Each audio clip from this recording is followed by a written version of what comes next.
ওয়ালা তামুতুন্না ইল্লা ওয়া আনতুম মুসলিমুন। আল্লাহ তাআলা বলেন, আমার বান্দা পূর্ণ মুসলিম না হয়ে, আমার আনুগত্য পুরা না করে মৃত্যুবরণ করো না, কবরে আইসো না। কবরে আসবার আগে একবার না 50 বার, 50 বার না 500 বার মিলাইয়া আসো যে আল্লাহর আনুগত্য পুরা করেছি কিনা। আল্লাহ বলেন হিসাব মিলাই আসো। আমরা অনেকেরে আছে পুরুষ মানুষ, আমাদের মহিলারা বাজারের লিস্টি দেয়, দেখবেন মাসিক বাজারের মুদি মালের পেঁয়াজ 10 কেজি, রসুন 3 কেজি এমনি লেখা দেয় না। তাহলে আমাদের নিয়ম কি? আমরা যে কোনো পুরুষ, আমরা যারা বাজার করি এরকম লিস্টি চাইয়া, তো আমরা বাজারে থাকতে বারবারই একটু পর পর আমি যেটা করি যে আমার এই লিস্টি দিলে আমি মাল কিনি, এদিক দিয়ে দাগ দেই, দিয়া আবার দেখি কোনোটা বাদ আছে কিনা, শ্রোতা এটার লগে মিলাইয়া তারপরে খরচ শেষ করি। যেই দোকানদারে মালটা দেয়, যেই মুদি দোকানদার যার কাছে আমরা লেখাইছি শ্রোতা লেখায়, মানে এটার মধ্যে ওইও যখন ওই বস্তার মধ্যে বইরা মালটা দেয় সবটি মাইট পা সারলে ওই এটার লগে মিলাই কিনা বলেন, এমনি এমনি কোনা দিয়ে দেয়, দাগ দেয় না, দাগ দিয়ে দিয়া হয়ে বস্তার মধ্যে মালটা বুঝাই দিয়া, এই যে মাল 13টা, এখানে দিছি 13টা, হুজুর এত দাম নেন। তাহলে আল্লাহ তাআলা বলেন ওয়ালা তামুতুন্না ইল্লা ওয়া আনতুম মুসলিমুন। আমার বান্দা, আমার আনুগত্য, আমার ইবাদত, আমার হুকুম দুনিয়ায় থাকতে মরার আগে মিলাইয়া আইসো, মিলাইয়া ডাক দিয়ে দিয়া মিলাইয়া আইসো, মিলাইয়া কবরে আইসো, নাই তো 1 সেকেন্ডে কবরে টিকতে পারতাম না। এই জন্য যে আমি সব সময় বলি, চাচা মিয়া গপ মারে সাদুয়ানে বইয়া আল্লাহর রহমতে 3 ফুট বিদেশ পাঠাইয়া জিগুন বিয়া দিয়া লাইছি গদ্দুয়ার করে আমার শাল্লাহ। এখন আল্লাহর রহমতে আপনার দোয়ায় আর কোনো টেনশন নাই, ওনার মূল্যও কোনো দুঃখ নাই। না, আপনি মরেন আল্লাহর রহমতে, আপনি খুব দ্রুত সময় মরিয়া যান চাচা, আপনি মরিয়া না দেখবেন দুঃখ কাকে বলে। হ্যাঁ, কবর বুঝি বিদেশের হিসাবে, কথা বলে না, কবর বুঝি বিল্ডিংয়ের হিসাবে। তো এটি কি কইলেন আপনি? এগুলো কি শুনাইলেন মানুষের? আখেরাতের কথা কি দিয়ে বুঝাইলেন? বিল্ডিং দিয়া? নাউজুবিল্লাহ। আল্লাহ আমাদেরকে হেফাজত করেন। সবার বিবেক একসাথে নড়ে না, কিছু মানুষের বিবেক মরে যায়, কিছু নাফরমান আল্লাহর নাফরমানি করতে করতে কলিজা বন্ধ হয়ে যায়। খোদার কসম, এটা কোরআনে আল্লাহ বলছে। পাপ করতে করতে, নামাজ না পড়তে পড়তে, আল্লাহকে সেজদা না দিতে দিতে, অশ্লীলতার, নাফরমানি, বেহায়াপনা, অসভ্যতার, নোংরামি করতে করতে খোদার কসম আল্লাহ বলেন অসংখ্য নাফরমানকে এক পর্যায়ে আমি তার অন্তর মোহর মেরে দেই, কান মোহর মেরে দেই, চোখে চূড়ান্ত পর্দা ফেলে দেই, আর কোনোদিন হেদায়েত দেই না। একদিন আমার ফেরেশতা দিয়া লাথি দিয়া জাহান্নামেই ফেলে দেই। হ্যাঁ, খাতামা আলা সামঈহি ওয়া কলবি ওয়া জাআলা আলা বাসারিহি গিশাওয়া। গুনাহ এই জন্য লম্বা করতে নাই, পাপকে দীর্ঘ করতে নাই। পাপের দীর্ঘ হইলে, গুনাহ লাগাতার হইলে সবচেয়ে বড় মুসিবত হইল, আর কোনোদিন যদি আল্লাহ ফিরার সুযোগ আল্লাহ না দেয়, তো পৃথিবীর সমস্ত পীর বুজুর্গ যদি বাইকটাও কাউরে খাওয়ায় আর হইতো না। আব্দুল কাদের জিলানীর আব্বাও যদি কবর থেকে আসে, মালিক যদি বলে তোরে আমি হেদায়েত দেব না, তো কায়নাতের সমস্ত পীর বুজুর্গ একসাথে তসবিহ পড়েও আপনারা আর হেদায়েত দিতে পারবে। আল্লাহ যাকে হেদায়েত দিবে না বলে ফেলে, তাকে আর কায়নাতের কেউ দিতে পারে না। যদি পারত তাহলে রাসূলুল্লাহ সাল্লাল্লাহু আলাইহি সাল্লাম আবু তালেবকে ঈমান দিতে পারতেন, পারতেন কিনা? নবীজি সাল্লাল্লাহু আলাইহি ওয়াসাল্লামের চাইতে প্রিয় আল্লাহর মাখলুকের মধ্যে, আল্লাহর সৃষ্টির মধ্যে, আল্লাহর নিকটে এর চাইতে মাহবুব আর কেউ হইতে পারে? কথা বলে না। আর কেউ হয়েছে? আগামীতে হবে কেউ? তাহলে সেই তিনি চোখের পানি ফেলে কাঁদতেছে, চোখের পানি ফেলে কাঁদতেছেন। আল্লাহ তাআলা বলছে না বন্ধু, কাঁদবেন ঠিক আছে, কিন্তু আপনার চাচা আবু তালেবকে আমি ঈমান দেব না। মৃত্যুর মুহূর্ত পর্যন্ত নবীজি চেষ্টা করছে, চাচা কালেমা বলেন, কালেমা বলেন, কালেমা বলেন। কুল লা ইলাহা ইল্লাল্লাহ কালিমাতান আশহাদু লাকা বিহা ইনদাল্লাহ। নিজের জন্য ভাবেন, নিজের জন্য, নিজের কলিজায় আল্লাহকে নেন, হৃদয়ে আল্লাহকে নেন। আমরা সবাই ব্যস্ত হয়ে গেছি অন্যরে হেদায়েত করার জন্য, সবাই আমরা ব্যস্ত হয়ে গেছি অন্যরে মোবাইল দিয়া দেখানোর জন্য। মনে হয় যেন উনি, আমি তো হুজুর আল্লাহর রহমতে আমনগো দোয়ায় জুনায়েদ বাগদাদি হয়েই গেছি, এখন আমি চেষ্টা করতে আছি অন্য মানুষেরে আব্দুল কাদের জিলানী বানাইতে। আমাদের ভাবটা এমন হয়ে গেছে, আমরা বেশি আত্মবোলা, আপন ভোলা, আপন ভোলা। আমি এখনো এই ছেলেদেরকে বলছি যে আব্বা তোমরা বলো, এশার নামাজ যখন চলতেছে, আমি যখন গেছি মসজিদে, আমার ডানে বামে আমি যে কয়জনরে দেখছি আমি ডাইকা মসজিদে পাঠাইছি। আমি তো, তোমরা আয়োজক, তোমরা তোমাদের এই ছেলেগুলারে ডাকছিলেন এশার নামাজের জন্য, মাগরিবের নামাজের জন্য ডাকছিলেন, ফজরের নামাজের জন্য ডাকছিলানি কোনোদিন? তাহলে কেউ যদি কাউকে আল্লাহর দিকে না ডাকে, একজন বক্তা বুঝি কুমিল্লার থেকে আইসা, ঢাকা সিটাং থেকে আইসা বুঝি সবাই রে জুনায়েদ বাগদাদি বানায় ফেলবে? এটা কি তাবিজ? এটা কি ফু? হ্যাঁ, যে আমি আপনার ঘরে ফু দিয়ে দিলাম, আপনারা এখন একটা ফু দেব, আপনারা দেখবেন সাথে সাথে আপনারা সবাই হয়ে গেছেন বাইজিদ বুস্তামিয়া জুনায়েদ বাগদাদি। এটা এমন? এটা কি ম্যাজিক? এটা সার্কাস? এখানে আমাদের মেহনত চাই, আমাদের সম্মিলিত উদ্যোগ চাই, আমাদের সকলের আন্তরিক প্রচেষ্টা লাগবে ভাইয়া। আলহামদুলিল্লাহ, এটা এখন সুখের খবর, সফলতা, সুখবর এটা যে সারা বাংলাদেশে এখন পিচ্ছি পিচ্ছি ছেলেরা, সারা বাংলাদেশে আলহামদুলিল্লাহ। এটা বৃষ্টি আসার আগে ঠান্ডা বাতাস বয়, এটা নিয়ম। বৃষ্টির আগের বাতাস সবাই টের পায়, বুঝে। বৃষ্টির আগের বাতাসটাই ভিন্ন রকম হয়, বাতাসটা এত ঠান্ডা যে বাতাস এটা গায়ে লাগলেই মানুষ বুঝে বৃষ্টি আসতেছে। ঠিক তেমনি ভাবে সারা বাংলাদেশে তো আমরা আলহামদুলিল্লাহ দৌড়াই। আমরা দেখি এখন ক্লাস 6-এ পড়ে, 7-এ পড়ে, 8-এ পড়ে, এমন ছোট ছোট বাচ্চারাও আল্লাহর কোরআনের মাহফিল, দ্বীনি মাহফিল, এরকম নওজোয়ানরা, ছোট ছোট কিশোর বাচ্চারা মাহফিলের আয়োজন, দ্বীনি মজমার আয়োজন করতেছে। ইনশাআল্লাহ এটা বোঝা যায় যে ঠান্ডা বাতাস বইতেছে, আগামী দিনে ইসলামের পতাকা পৃথিবীময় উড়বে ইনশাআল্লাহ। দেখি সমাজ উল্লেখযোগ্য উল্লেখযোগ্য পরিবর্তন হবে। আমি বললাম একদিন পৃথিবীতে ইসলামের যখন চূড়ান্ত বিজয় ছিল, তখন দুষ্ট চরিত্রের মানুষকে মানুষ অবজ্ঞার দৃষ্টিতে দেখত। আজ যখন গুনার মাত্রা বেড়ে গেছে, তখন আপনাদের চোখে হুজুর আর মোল্লা এখন আপনাদের কাছে দুর্বল মনে হয়। কিন্তু একদিন ইনশাআল্লাহ মালিক যখন চাইবে অবস্থার পরিবর্তন হবে, তখন আমি বললাম প্রত্যেক সমাজে, মনে রাখো ছেলেরা, তোমরা যারা চরিত্রহীন, বেনামাজি, মদখোর, নেশাখোর, গাঁজাখোর, ফুট্টাখোর, বাবাখোর, ইয়াবাখোর, সুদখোর, হারামখোর, কিস্তিখোর, লোকে তোদেরকে দেখলে থুতু মারবে, থুতু মারবে, থুতু মারবে, মনে রাখি।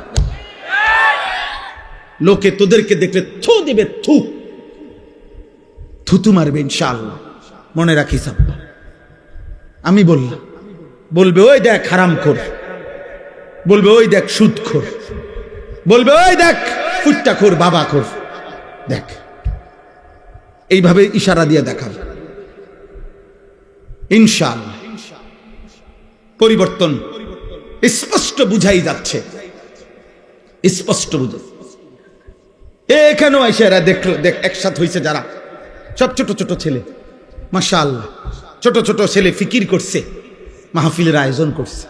এটা পরিবর্তনের সম্ভাবনা, একদিনেই সব বদলে যাবে। তাহলে নবী সাল্লাল্লাহু আলাইহি সাল্লামের মতো শ্রেষ্ঠতম নবীও 23 বছর মেহনত করতে হতো না। বুঝেন নাই কথাটা? এই জন্য আমি সমস্ত ছেলেদেরকে, তোমাদেরকে বলতেছি, বাবা অচিরেই দেখবা তোমরা, আমি বললাম অতিলকাল আইয়ামু নুদাভিলুহা বাইনান নাস, কোরআন শরীফে আছে, আল্লাহ বলছেন আমি মানুষের অবস্থা দিন বদলাই, আমি আল্লাহ সময় বদলাই। সময় বদলায়। কোরআন শরীফে আছে সূরা হুদের মধ্যে আল্লাহ বলেন, আমি কখনো বান্দাকে কষ্ট আর মুসিবতের পরে সুখ এনে দেই। আবার আল্লাহই বলছে, আমি কখনো বান্দাকে সুখ আর আনন্দ আর ফুর্তির পরে দুঃখ এনে দেই, দুঃখ এনে দেই। হ্যাঁ, আমি আল্লাহ এনে দেই, অবস্থার পরিবর্তন করি। সুখের দুনিয়া কখনো দুঃখে ভরে যায়, দুঃখের দুনিয়া কখনো সুখে ভরে যায়। আনন্দ মুখর মানুষ হয়তো কখনো অজরে চোখের পানি ফেলে, আবার কাঁদতেছিল বান্দা হয়তো, আবার কখনো আনন্দে হাসে। আল্লাহ বলেন, আমি সময় বদলাই, আমি ঋতু বদলাই, আমি সময় বদলাই। একবার রাত আনি, আবার দিন আনি, একবার আলো আনি, আবার অন্ধকার আনি, একবার রোদ আনি, আবার বৃষ্টি আনি, একবার সকাল বানাই, আবার বিকেল বানাই, একবার দুপুর বানাই, আবার রাত্রি বানাই। ঠিক তেমনি ভাবে প্রতি মুহূর্তে যেহেতু আমি আমার এই পৃথিবীতে অবস্থার পরিবর্তন করছি, তাহলে ইমানদার মনে রেখো, ঘাবড়ায়ও না। ইমানের বিজয়, কালেমার বিজয়, ইসলামের বিজয়, আল্লাহর দ্বীনের সম্মান, ওলামা, দ্বীনওয়ালা, কোরআনওয়ালা, সেজদাওয়ালাদের সম্মানের দিনও খুব কাছায় গেছে ইনশাআল্লাহ।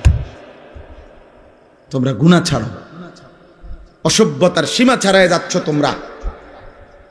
24 ঘন্টায় যাদের এক ওয়াক্ত নামাজ পড়তে মন চায় না, নাফরমান সন্তান, মনে রাখিস সীমা ছাড়ায় যাচ্ছ। 24 ঘন্টা যারা নারী ছাড়া, ছবি ছাড়া, মোবাইলের উলঙ্গ দৃশ্য ছাড়া যাদের রাত কাটে না, দিন কাটে না, নাফরমান, মনে রাখিস সীমা ছাড়ায় গেছ। এটা বাড়াবাড়ি, বাড়াবাড়ি, এটা বাড়াবাড়ি। দিবানিশি যারা মদের আড্ডায়, নেশার আড্ডায়, মনে রাখিস নাফরমান, সীমা ছাড়ায় গেছ। ঠিক হবে না এটা। যে মালিক রোদ আনে সে মালিক বৃষ্টিও আনে, যে মালিক হাসায় সে মালিক কাঁদায়,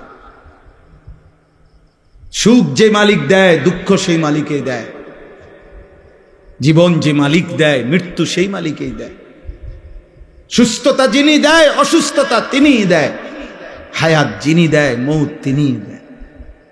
না ভিন্ন কেউ? কথা বলেন না, ভিন্ন কেউ না, একই আল্লাহ। আল্লাহ বলেন, আল্লাহই হাসান, আল্লাহই কাঁদান। আদহাকা মানে আল্লাহ হাসান, আবকা মানে আল্লাহ কাঁদান। আল্লাহ বলেন, আল্লাহই মৃত্যু দেন, আল্লাহই জীবন দেন, আল্লাহই জীবন দেন, আল্লাহই রাত আনেন, আল্লাহই দিন আনেন, আল্লাহই আনেন। প্রতি সেকেন্ড আল্লাহই বদলান, প্রতি মুহূর্ত সময়ের প্রত্যেকটা সেকেন্ড বদলায় কে? কথা বলেন না, কে বদলায়? রাত, এই যে এখন রাত, কে আনলেন? আগামীকালকের ভোর আনবে একমাত্র কে? তিনি যদি রাত ধরে রাখে কারো ক্ষমতা নাই আলো আনবে, তিনি যদি আলো ধরে রাখে কারো ক্ষমতা নাই অন্ধকার আনবে। বলো ভাই, আফসুসের বিষয়, আফসুসের বিষয়। আব্বা এশার নামাজের টাইম হইছে, এই সময়ও যে ছেলেগুলো এখানে দাঁড়াইয়া ছিল, এমন অসভ্য বেয়াদব কেমনে হইল আব্বা? মুসলমানের ঘরে এত বড় বেয়াদব সন্তান কেমনে হইল? বাবার অপমান তুমি, মায়ের অপমান। নামাজ চলতেছিল, এখন ওয়াজ শুনতে আসছো। কি ওয়াজ শুনবো আব্বা? ওয়াজ মানে তো ফুটবল খেলা না, ওয়াজ মানে তো নাটক আর সিনেমা না, ওয়াজ মানে তো আখিরাতের কথা, ওয়াজ মানে তো নামাজের কথা, ওয়াজ মানে তো কবরের কথা, ওয়াজ মানে তো নসিহত, ওয়াজ মানে তো গুনাহ ছাড়ার কথা, ওয়াজ মানে তো তাকওয়ার কথা, আল্লাহকে ভয় করার কথা। আল্লাহ আমাদেরকে বুঝ দান করে, আল্লাহ আমাদেরকে ফিকির দান করে। তোমরা একটা একটা ছেলের কাছে আমানত, কেউ একজনই বুঝো, কিন্তু এটা মনে রেখো, গুনাহ ইজ্জত দেয় না। নারী, ছবি, মদ, জুয়া, জিনা, ব্যভিচার ঈমান থেকে বিচ্ছিন্ন করে দেয়। আমি হাদিস বলি, আল্লাহ নবী সাল্লাল্লাহু আলাইহি ওয়াসাল্লাম বলেন, যে ব্যক্তি জিনা করে, নারীর সাথে কোনো হারাম কাজ করে, খোদার কসম এই এক পাপ। আর হলো ওয়াশারিবাল খামরা, যে নেশা করে, মদ খায়, গাঁজা খায়, বাবা খায়, ফুট্টা খায়, ফেন্সিডিল খায়, ইয়াবা খায়, এমন নিকৃষ্ট নাফরমান খোদার কসম আল্লাহর নবী বলছে বেবিচারী আর নেশাখোর এই দুই নাফরমানের কলজাত থেকে ওই পাপ অবস্থায় আল্লাহ তাআলা ঈমান খুলে রাখা দেন। এই কোরআন ধরে বলল, এই কোরআন হাতে ধরে বলল, আল্লাহ তার কলিজার হৃদয় থেকে ঈমান বের করে ফেলে। আল্লাহ বলে নেশাখোর ঈমানটা দিয়ে যা, যা আমার ঈমান আমি রেখে দিলাম, এবারে বেঈমান যা তুই যা। আল্লাহ বলে চরিত্রহীন লম্পট নারীর সাথে গুনাহ করবি, ঠিক আছে যা, আমার ঈমান আমারে দিয়া যা, আমি ঈমান রেখে দিলাম, কালিমা রেখে দিলাম, এবার যা। কি সাংঘাতিক কথা! ঈমানবিহীন যদি মৃত্যু হয়, এই ঈমান যদি আর ফিরে না আসে, এই কালেমা যদি আর ফিরে না যায়, তো দুনিয়ার মানুষে না জানে আমনে মুসলমান, আমনে মানুষে না জানে, আইডি কার্ডে না, তো কবরে কি মানুষ আইডি কার্ড দেয়নি? ভোটার আইডি কার্ড কবরে দেয়নি কেউ, জন্ম নিবন্ধন সনদ দিয়ে কোনো কবরে দরকার আসেনি। আসল সত্য জানে কে? আসল হাকিকত জানে কে? আল্লাহ। এজন্য কোরআনুল কারীমে আল্লাহ বলছে, বান্দা কোরবানি তো করছো সবাই, কিন্তু আসমানে পৌঁছছে কোনটা সেটা তো আমি আল্লাহ তাআলা বলে দিয়েছি। ওয়ালাকিন ইয়ানালুহুত তাকওয়া মিনকুম, তাকওয়া গুনাহমুক্ত জীবন। কোরবানির প্রত্যেকটা শুরু থেকে শেষ পর্যন্ত গুনাহমুক্ত জিন্দেগি যার, গুনাহমুক্ত তাকওয়া, আসমানে পৌঁছবে কেবল তা, বাকিগুলো জমিনের কোরবানি জমিনেই থাকে। কোরবানি তো করছিল হাবিল, কোরবানি তো করছে কাবিল। পৃথিবীর আশ্চর্য গুরুত্বপূর্ণ কথা হলো, সর্বপ্রথম এই পৃথিবীতে দুইটা কোরবানি হয়েছে মাত্র। প্রথম দিন হাবিল আর কাবিল, কোরবানি হয়েছে মাত্র দুইটা। প্রথম দিন, সর্বপ্রথম, সেই প্রথম দিনের দুইটা কোরবানির মধ্যেই আল্লাহ বলছে কোরআনে, ফাতুকুব্বিলা মিন আহাদিহিমা ওয়া লাম ইউতাকাব্বাল মিনাল আখার। একটা কোরবানি কবুল হলো, একটা কোরবানি কবুল হলো না। তাহলে মাত্র কোরবানি হয়েছে দুইটা, ওইখানেই আল্লাহ একটা বাদ করে দিছে, সেই প্রথম দিনে একটা ফেলে দিছে। আল্লাহ বলছে কবুল হয় নাই একটা, তো সেখানেই আল্লাহ বলে দিছে ইন্নামা ইয়াতাকাব্বালুল্লাহু মিনাল মুত্তাকিন।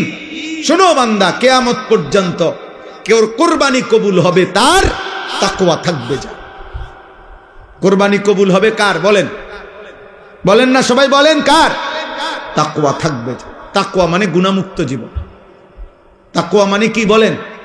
গুনাহমুক্ত জীবন। গুনাহমুক্ত জীবন, গুনাহমুক্ত। কি কি গুনাহমুক্ত? এক নাম্বার সম্পদ গুনাহমুক্ত।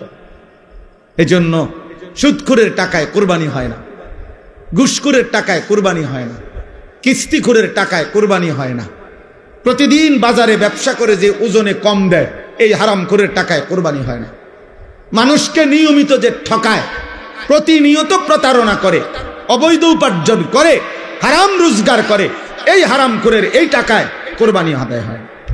গোস্ত সিদ্ধ হয়, গোস্ত কি হয়? সিদ্ধ। রুটি দিয়ে খাওয়ান যায়, এটার সমস্যা নাই। রুটি দিয়ে তো ঝোলও খাওয়া যায়, গরুর গোস্ত খাওয়ান যায়, মুরগির গোস্ত খাওয়া যায়, রুটি দিয়ে খাইতে অসুবিধা নেই, হেটার লেগে আটকাইতো না। চুলা জিড়েই দেন, পাত্তর চুলা দিলেও সিদ্ধ হয়ে যাবে। বোঝেন না কথা? পাত্তর দিলেও এটা কি হয়ে যাবে? নরম হয়ে যাবে। পাত্তর নরম হয় না আগুনের মধ্যে, নয় চুন বানায় কি দিয়া? পাত্তর দিয়ে তো বানায়। আমি নিজ চোখে দেখছি, সুনামগঞ্জ ছাতক চুনের ফ্যাক্টরি, এরম বড় বড় পাথর, এগুলোই ভাঙ্গা ভাঙ্গা, এগুলোই কি হয়? চুন বানায়। পাথর এই আগুনের মধ্যে গলে গলে নরম হয়, এগুলোর মধ্যে মেডিসিন কেমিক্যাল দেয়, তো এরপরে চুন হয়। এই জন্য মূলত যে চুন খায় সে পাথরে খায়। হ্যাঁ হ্যাঁ, আমা সত্য কথা এটা, আপনি জিজ্ঞাসা করেন নাই। তাইলে সিদ্ধ হবে, রুটি দিয়া খাওয়া যাবে আব্বা, কিন্তু গুনাহমুক্ত না হলে আসমানে যাবে না। ইন্নামা ইয়াতাকাব্বালুল্লাহু মিনাল মুত্তাকিন, নিশ্চয়ই আল্লাহ কোরবানি কবুল করবে তার, তাকওয়া থাকবে যার। সমস্ত আমলের মধ্যে এই কথাটাই আজকে পড়ছি, সমস্ত ইবাদতের মধ্যে এক মুসলমান, খোদার কসম, এক মুসলমানের জিন্দেগীর সব কিছুতে মনে রাখতে হবে তাকওয়া হলো তার প্রধান তার নজর। আমি মুসলমান, আমার ওযু, গোসল, নামাজ, রোজা, হজ, যাকাত, ঈদ, কুরবানি, জিকির, তেলাওয়াত, দান, সাদাকা, আমার ঘর, আমার সংসার, আমার বউ, আমার ছেলে মেয়ে, আমার বাজার, আমার ব্যবসা, আমার প্রবাস জীবন, আমার দেশের জীবন, আমার চাকরি, আমার রাজনীতি, আমার সংসার, যা করছি, মুসলমান যদি পরিচয় থাকে তাকে খেয়াল রাখতে হবে গুনাহ যেন না হয়, গুনাহ যেন না হয়, গুনাহ যেন না হয়, গুনাহ যেন না। তাকওয়া, এরই নাম তাকওয়া। তাকওয়া শুধু কুরবানিতে না, তাকওয়া নামাজেও, তাকওয়া রোজাতেও, তাকওয়া হজ্জেও, তাকওয়া জিকিরেও, তাকওয়া তেলাওয়াতেও, তাকওয়া কোরআনুল কারীমের তেলাওয়াতেও, তাকওয়া দান সাদকাতেও, তাকওয়া রাজনীতিতেও, তাকওয়া সংসারেও, তাকওয়া স্বামী স্ত্রীর মেলামেশাতেও, তাকওয়া ছেলেপেলের ক্ষেত্রেও, তাকওয়া উপার্জনের সব ক্ষেত্রে, সর্বত্র। যুবক বলো, কিশোর বলো, নারী বলো, পুরুষ বলো, আমি হুজুর, আপনারা পাবলিক বলেন আর হুজুর বলেন, অলি বলেন আর মুরিদ বলেন, যাই বলেন, মুসলমান মাত্রই জরুরি তাকওয়া, তাকওয়া, তাকওয়া। গুনাহমুক্ত থাকা, আমিও আপনিও, আমিও কি হুজুরও, পাবলিকও, বক্তাও শ্রোতাও, ছোট বড় সবাই গুনাহমুক্ত থাকা। প্রিয় ভাই আমার, মুসলমানের সন্তান, তোমাদেরকে অনুরোধ করছি, গুনায় ভরা এই জিন্দেগি কোনো জীবন না, এটা কোনো জীবন না রে আব্বা। নারী, ছবি, মদ, জুয়া, চুরি, ডাকাতি, জিনা, ব্যভিচার, গান, বাদ্য, অশ্লীলতা, সুদ, ঘুষ, কিস্তি, হারাম রোজগার, এটা কোনো মুসলমানের জীবন না। এ জীবন হাইওয়ানের জীবন, এ জীবন পশুর জীবন, এ জীবন চতুষ্পদ জন্তুর জীবন। হ্যাঁ, রাগ করলো এটাই কথা, অভিমান করলো এটাই কথা, এটাই সত্য। আল্লাহ কোরআনুল কারীমের মধ্যে বলছে, যে মানুষের অন্তর আমি আল্লাহকে নিয়ে ভাবে না, যে মানুষের কান আমি আল্লাহর কথা শুনে না, যে মানুষের চোখ আমার আয়াত দেখে না, খোদার কসম আল্লাহ বলছে উলাইকা কাল আনআম, এই মানুষগুলো জানোয়ারের মতো। কিসের মতো বলেন না? আল্লাহ কোরআনে বলছে। আপনি কার সাথে রাগ করবেন? আজকে আমি হাদিস পড়ছি বিকালবেলা বাসায়, আশ্চর্য কথা শুনেন। একটা ছোট্ট বিষয়, আপনি এটারে, আপনার কাছে মনে হবে একটা ছোট্ট বিষয়। নামাজি ব্যক্তির সামনে যে সূত্রা দেয়, এটা বুঝেননি আপনারা? মানে নামাজি ব্যক্তির সামনে দিয়ে যাতে কেউ না যায়, কথা বুঝছেন কিনা? এই সামনে একটা ছোট কাঠি কিছু একটা দেয় না মানুষ, এই সূত্রা, এই যে সূত্রা কয় আরবিতে, মানে নামাজি ব্যক্তির সামনে কমপক্ষে সেজদার জায়গাটুকু পার করে একটা কিছু থাকা, যাতে করে এই নামাজির এই সামনে কোনো মুসলমান যাতে কি না যায়। তো নবীজি বলছেন, যদি কোনো ব্যক্তি জানতো যে নামাজি ব্যক্তির সামনে দিয়ে অতিক্রম করা কি পরিমাণ গুনাহ, যদি এটা বুঝতো, তাইলে প্রয়োজনে 40 বছর টানা দাঁড়াইয়া থাকত। এক হাদিস। আরেক হাদিসে আবু হুরায়রার হাদিস হলো যে নবীজি বলছেন, তাহলে সে প্রয়োজনে মিআতু আমিন, 100 বছর হইল দাঁড়াইয়া থাকতো, তবু অতিক্রম করতো না। এটা হলো একটা কথা। হাদিসের দ্বিতীয় অংশ আরো মারাত্মক। এই সামান্য এই বিষয়টা যে নামাজি ব্যক্তির সামনে দিয়ে যেন অতিক্রম না করে, নবীজি বলেন, তোমাদের নামাজের সামনে যদি কেউ অতিক্রম করতে চায়, তোমরা তাকে হাত দিয়ে প্রয়োজনে বাধা দাও। যদি বাধা না মানে, তাহলে তুমি তোমার শক্তি প্রয়োগ করো, মানে হাত জোর করে ধরে রাখো, যেন কোনোভাবে তোমার হাত ধাক্কাইয়া সে যাইতে না পারে। নবীজি বলেন এরপরে শব্দ, ফাইন্নামা হুয়া শাইতানুন, শাইতানুন। খোদার কসম নবী বলে, এই সামনে দিয়ে যে লোকটা চলে যাইতেছে নিশ্চয়ই সে শয়তান। কারে বলছে? এ মানুষ এটারে বলছে এটা শয়তান। কত ছোট্ট বিষয়, বিষয়টা সামান্য কিনা, কিন্তু নবীজি বলছে এটা শয়তান। নামাজি ব্যক্তি সামনে দিয়ে গেল কেন? তাইলে যে রাসূল সাল্লাল্লাহু আলাইহি সাল্লাম নামাজি ব্যক্তির সামনে অতিক্রমকারী ব্যক্তিটাকে আর কোনো পাপ নাই, শুধু বেড়া দিয়ে গেছে। আর এই কথা বুঝেন নাই? হ্যাঁ, কি চুরি করছে এনে, এরে নবীজি বলছে এটা শয়তান। এখন বাকি নাফরমান যারা নাফরমানি করছে তাদের পরিচয় কি?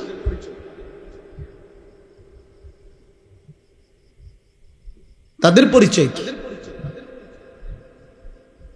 নাউজুবিল্লাহ। দোস্ত আমার, বন্ধু আমার, ছেলেরা আমার, কেউ হয়তো তোমারে ধরতেছে না, কেউ হয়তো তোমারে ছুঁইতেছে না, কেউ হয়তো তোমারে ফিরাইবার মতো সাহস করছে না, ফলে তুমি যা ইচ্ছা তাই করে নষ্ট হয়ে যাচ্ছ। কিন্তু শেষ পর্যন্ত তো কেউ রে ছাড়াই তুমি কবরে যাইবা, একাকী। সেদিন তুমি কেমনে শুইবা? কেমনে শুইবা? এই জন্য আজকে এটাই আমার বক্তব্য। আমি কোরআনুল কারীমের যে আয়াতটা পড়ছি সূরা আলে ইমরানের 4 নম্বর পারা 3 নম্বর সূরা 102 নম্বর আয়াত, আল্লাহ তাআলা বলছেন, হে ঈমানদারগণ, ইত্তাকুল্লাহা হাক্কা তুকাতিহ, তোমার সবটুকু সাধ্য দিয়ে, তোমার সবটুকু সামর্থ্য দিয়ে ঈমানদার মুমিন আল্লাহকে ভয় করো, তাকওয়া অবলম্বন করো, গুনাহ থেকে বাঁচো, গুনাহ থেকে বাঁচো, গুনাহ থেকে বাঁচো, গুনাহ থেকে বাঁচো। সবটুকু সামর্থ্য দিয়ে তুমি যুদ্ধ করো, তুমি প্রাণপণ লড়াই করো, তুমি সর্বোচ্চ হিম্মত করো যে আল্লাহ, আমি বেঁচে থাকতে জেনে বুঝে আমি আপনার নাফরমানি করব। আল্লাহ বলছে, বান্দা এটা তোমার কাছে আমার চাওয়া, কারণ তুমি মুমিন। ইয়া আইয়ুহাল্লাযীনা আমানু, তুমি মুসলমান। তুমি হিন্দু হইলে আমি বলতাম না, তুমি ইহুদির বাচ্চা হইলে তোমার আমি বলতাম না, তুমি খ্রিস্টান হইলে আমি বলতাম না, তুমি বৌদ্ধ হইলে আমি বলতাম না, তুমি যদি বলতা তুমি মুরতাদ, নাস্তিক, বেঈমান, আল্লাহ বলে তাইলে আমি তোমারে বলতাম না। কিন্তু তুমি বলছো তুমি মুসলমান, এই জন্য তোমাকে বলছি। এখন আমরা যারা এখানে দাঁড়ায়া বসে আছি, আমরা নিজেকে মুসলমান বলি তো? কথা বলে না? ছেলেরা বলো না তোমরা মুসলমান? সবাই বলো তো। তোমাদেরকে আল্লাহ বলছে, ইত্তাকুল্লাহা হাক্কা তুকাতি, আল্লাহকে ভয় করো। আল্লাহ গুনাহ ছেড়ে দাও। আল্লাহকে ভয় করার প্রথম তর্জমা গুনাহ বর্জন করো। এই জন্যই তো বলছে আল্লাহ, যদি গুনাহই ছাড়তে না পারো বান্দা, তা আমার ঈমান আমারে দিয়া দাও, লাগবে না, যাও। তোমার মতো 2-4 জন নষ্ট মানুষ ঈমানদার না হইলেও আমার আখিরাতে অসুবিধা হবে না, আমার জান্নাতেও লোকের ঘাটতি হবে।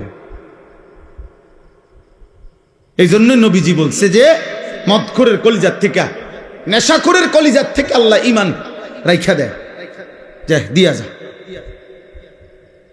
জিনা ব্যভিচার করে যে নারীর সাথে, হারাম প্রেম, হারাম সম্পর্ক, অশ্লীলতা যে করে, আল্লাহ তার হৃদয় থেকে ঈমান রেখে দেয়, যা আমার ঈমান আমার দিয়া যা, যা যা বেঈমান, এবার যা বাইর। আল্লাহ নবী, আল্লাহ কোরআনে বলছেন, হে সুদখোর, আমি আল্লাহর সাথে সুদ খাচ্ছ, ঠিক আছে খাও, শুধু মনে রেখো আমি আল্লাহর সাথে যুদ্ধের ঘোষণা শুনে নাও, তোর লগে আমি যুদ্ধ করুম, দেখি তুই আমার সাথে যুদ্ধ কইরা তোর অভাব কেমনে মিটাস। আমি আল্লাহ, আমি থাকতে তোর আমি দেখো। খোদার কসম, এটা কোরআনের আয়াত। আল্লাহ সুদখোরকে ডাইরেক্ট বলছে, তোর লগে আমি যুদ্ধ করলাম, যুদ্ধের ঘোষণা দিলাম, আমি তোর অভাব দূর করব না, চাই তোর কোন আব্বা তোর অভাব দূর করে আমি দেখো, তোর কোন বাপে আছে। এই জন্য পৃথিবীর একটা সুদখোর আজ পর্যন্ত সুখের কোনো দাবি করতে পারে নাই। লোনের পর লোন নিতেছে, টাকার পর টাকা নিতেছে, একটা পর্যায়ে দেউলিয়া হইয়া, একটা পর্যায়ে দেউলিয়া। কালকে রাত্রে, গতকালকে রাত্রে,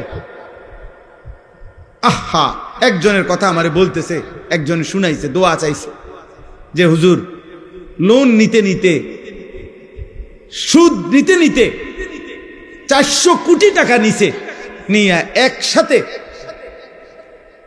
বড় বড় প্রকল্প 6টা কোটি কোটি টাকা খরচ করে এক একটাতে ব্যয় করে সাজাইছে। এখন যারা টাকা নিছে দিছে উনারে, সবাই একসাথে টাকা খুঁজতেছে। এখন সে সুদের টাকা সুদ করবে নাকি বেচা কিনা কইরা টাকা উঠাবে, পুঁজি আনবো না লাভ আনবো,